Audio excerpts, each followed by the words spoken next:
Opening discard in Windows 10 laptop. Loading chunk failed error occurs. Error code 56907. Loading chunk failed error occurs.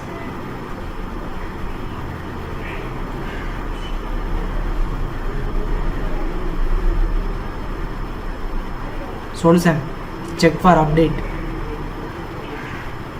Update the discard. Solution: to open task manager, find discard, right click discard and end task. Now open discard.